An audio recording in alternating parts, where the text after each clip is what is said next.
Hey, welcome to Peak Health Revolution. My name is Logan Grundy, and today I'm going to be talking with you about one of the most important aspects of our life, which is breathing. So, breathing is super important to our health. I'm going to explain a quick test that we can do to see where we land, where we're at, kind of a baseline test, and then some follow up exercises that we can do that are going to improve your breathing.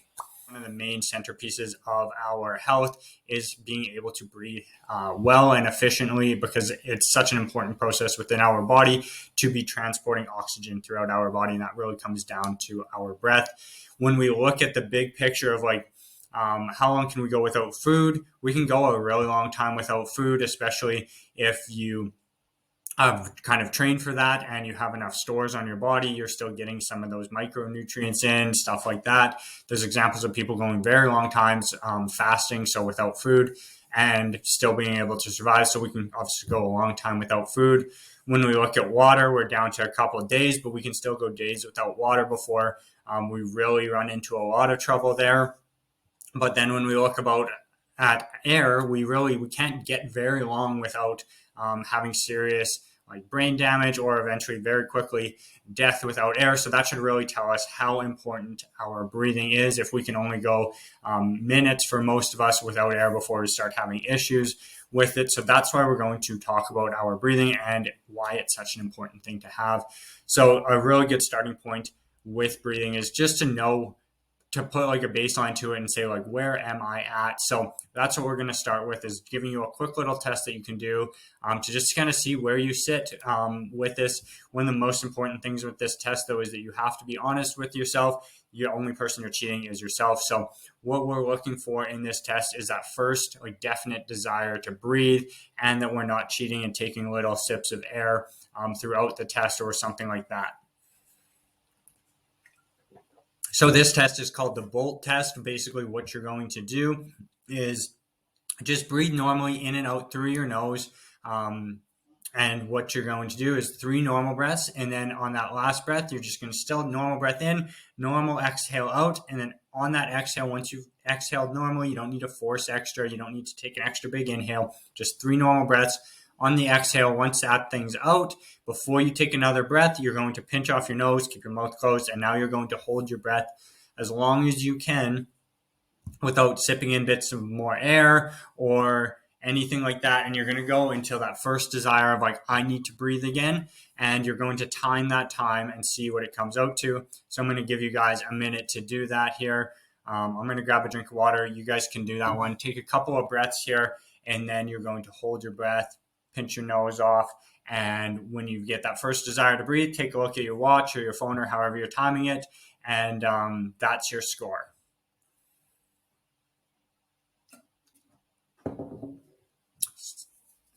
All right, you guys. So by now you're probably holding your breath, still watching this. So go ahead and pause it if you need to, but really continue to hold your breath here. When you get that first, you might notice your diaphragm flexing or jumping at you, or that you want to swallow or something like that, or that you just need to open your mouth and get a burst of air, that kind of thing. That means you have hit your point here. So record that time. And that's your Bolt score. If when you opened your mouth or ended your breath hold, if you were gasping for a massive breath of air, you held it longer than that first initial feeling hey, I need air. You pushed beyond that and you were gasping for air when you opened your mouth back up. So if that's the case, if you were gasping for a breath, you went as long as you could hold it versus your first desire to hold it or to breathe. So do it again and just find that first desire to breathe versus gasping for air. So when you take that breath in, it should still just be a normal breath in, maybe just a little bit more exaggerated, but not much. That's your Bolt score. So if you guys are less than 10 on that, if you only lasted a couple seconds before you needed to grab that breath of air, this tells us working on your breath is going to have a really big impact on your life. You have a very low tolerance to CO2 buildup in your body, which means that you're basically probably over breathing to try and deal with that low tolerance to it.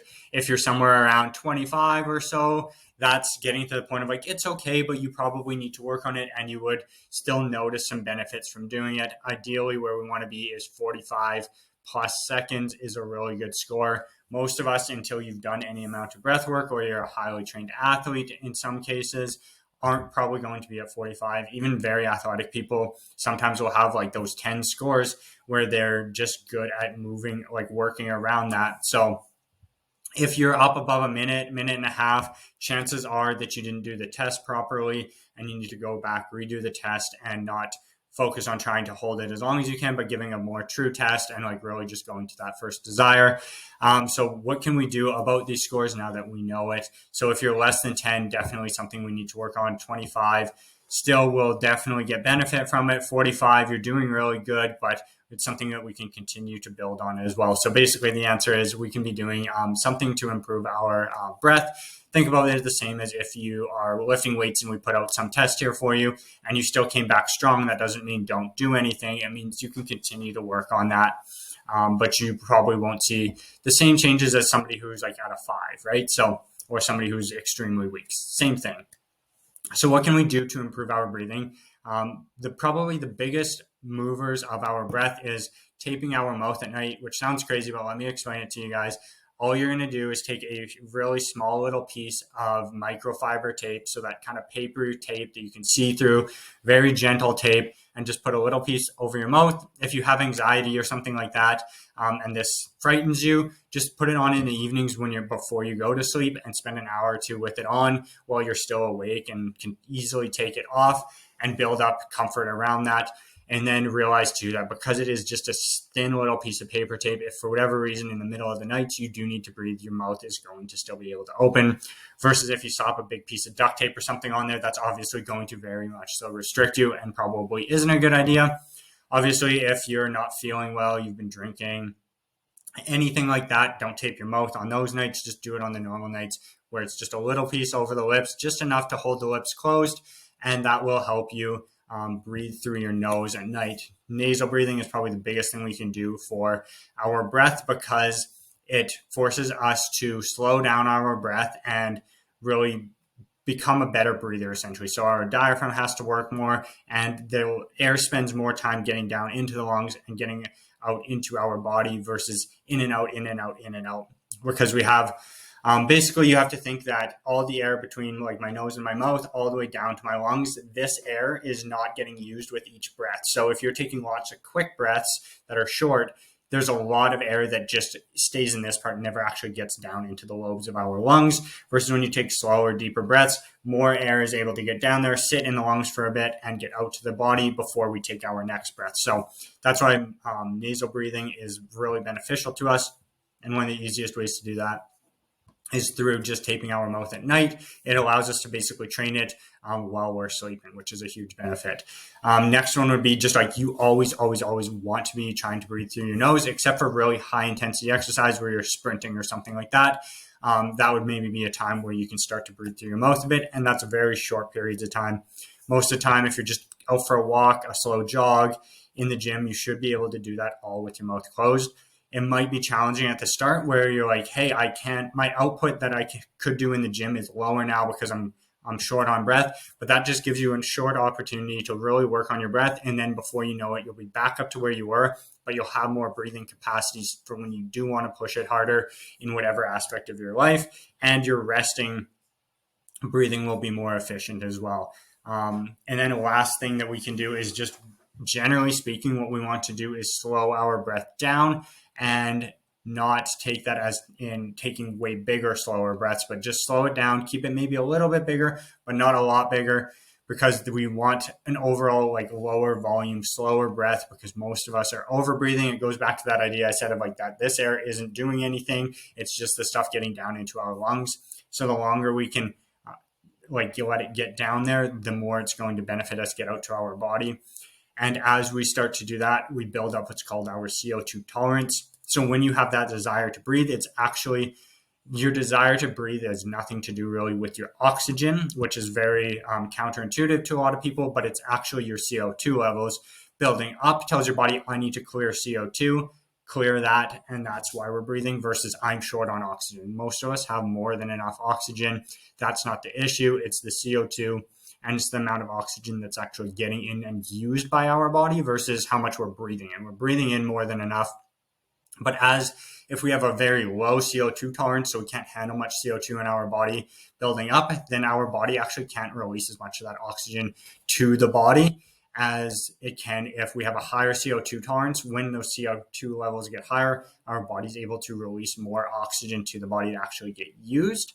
So that's why we want to basically build that CO2 tolerance. And how we do that is by slowing that breath down, feeling a little bit of that small little desire to like, I want to take a breath a little bit sooner than I'm going to. That helps build our CO2 tolerance and helps more oxygen actually get out to our body, helps with our energy levels, helps with things like anxiety, because if we're always over breathing, that's basically putting us in the state of like, I'm running from a lion kind of thing, right? So that's basically a quick rundown on breathing and like a very simple test that you can run through. You can run your family or friends through it to see where everyone kind of lands, and some very simple actionable things to do with your breathing is basically breathe as much through your nose as you can. Try the mouth taping. It does wonders. If you have sleep apnea, high blood pressure, just don't get a good quality of sleep. That's a really important one. If you wake up with like a dry mouth regularly, it's a pretty good indicator that you're opening your mouth at night and breathing through your mouth. And by taping your mouth with that little piece, you'll get a much better quality of sleep. And then lastly, just trying to slow that breath down, but not taking bigger breaths, because then we're still holding as much oxygen in, but taking shorter, like lighter breaths, but not necessarily all that much bigger. They're going to maybe get a little bit bigger, but not a whole lot. And that's what we can do for our breath. Give it a try. Hey, thank you for taking the time to watch the video. If you got value from it, hit the like and subscribe buttons and share it with a friend that you think would benefit from it.